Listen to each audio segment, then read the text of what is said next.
গত পর্ব পর্যন্ত পঞ্চম শ্রেণীর বাংলাদেশ ও বিশ্ব পরিচয় বইয়ের 33 পৃষ্ঠা পর্যন্ত আলোচনা করেছি। 34 নম্বর পৃষ্ঠা থেকে এখন তোমাদের সাথে আলোচনা করব মাওলানা আব্দুল হামিদ খান ভাসানী।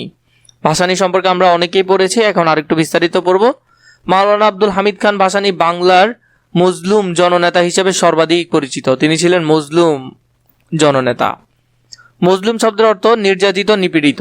মাওলানা ভাসানী সারা জীবন নির্যাতিত মানুষদের জন্য কাজ করেছেন। তিনি শাসকের রক্তচক্ষু উপেক্ষা করে সাধারণ মানুষের অধিকার আদায়ে সংগ্রাম করার ফলে বহুবার জেল খেটেছেন। মাওলানা ভাসানী 1880 সালে সিরাজগঞ্জ জেলায় ধনপাড়া গ্রামে জন্মগ্রহণ করেন। স্থায়ী স্কুল ও মাদ্রাসায় পড়াশোনা করে তিনি টাঙ্গাইলের কাকমারিতে একটি প্রাথমিক বিদ্যালয় শিক্ষক হিসেবে কর্মজীবন শুরু করেন। পরে কিছুদিন তিনি ময়মনসিংহ জেলায় হালুয়াঘাট এলাকায় কালা গ্রামে একটি মাদ্রাসায় শিক্ষকতা করেন। 1919 সালে ব্রিটিশ বিরোধী অসহযোগ ও খেলাফত আন্দোলনে যোগদানের মধ্যে দিয়ে তার রাজনৈতিক জীবনের সূচনা হয়। 30-এর দশকের শেষ দিকে তিনি আসামের গাগমারায় বসবাসকারী বাঙালিদের স্বার্থ রক্ষার জন্য আন্দোলন শুরু করেন।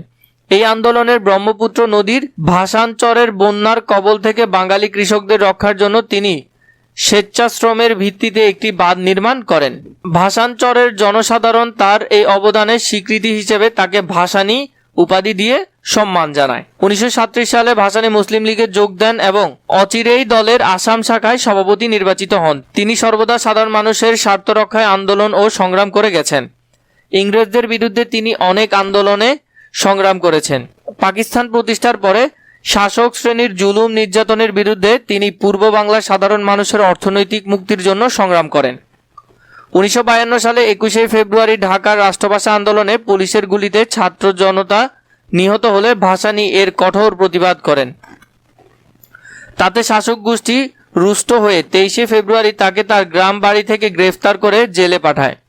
69-এর গণ অভ্যুত্থান ও বাংলাদেশের স্বাধীনতা যুদ্ধের পটভূমিতে মাওলানা ভাসানী অনেক গুরুত্বপূর্ণ ভূমিকা পালন করেন। তিনি একাধিক রাজনৈতিক দল গঠন করেন। মাওলানা ভাসানী এমন একটি সমাজ চাইতেন যেখানে মানুষের উপর নির্যাতন থাকবে না, সমাজ বৈষম্য থাকবে না। তিনি গ্রামগঞ্জ, শহর, বন্দর ঘুরে ঘুরে সাধারণ মানুষকে তাদের অধিকার সম্পর্কে সচেতন করে তুলতেন। দেশ ও দেশের মানুষের উপর করা সকল ষড়যন্ত্রের বিরুদ্ধে তিনি সবসময় সোচ্চার ছিলেন। ভারতের ফারাক্কাবাদ নির্মাণের প্রতিবাদে ফারাক্কা অভিমুখে তার লং মার্চ জনসাধারণের ব্যাপক সমর্থন পায়। শিক্ষা বিস্তারে তিনি ভারতের আসামে এবং বাংলাদেশে অসংখ্য শিক্ষা প্রতিষ্ঠান স্থাপন করেন। 1976 সালে 17ই নভেম্বর মজলুম জননেতা মাওলানা ভাসানী মৃত্যুবরণ করেন। 1976 সালে। 1 নম্বরে উপরের অনুচ্ছেদ পরে নিচের তালিকা পূরণ করি। মাওলানা আব্দুল হামিদ খান ভাসানী কত সালে এবং কোথায় জন্মগ্রহণ করেন? মাওলানা আব্দুল হামিদ খান ভাসানী 1880 সালে সিরাজগঞ্জ জেলায় ধনপাড়া গ্রামে জন্মগ্রহণ করেন।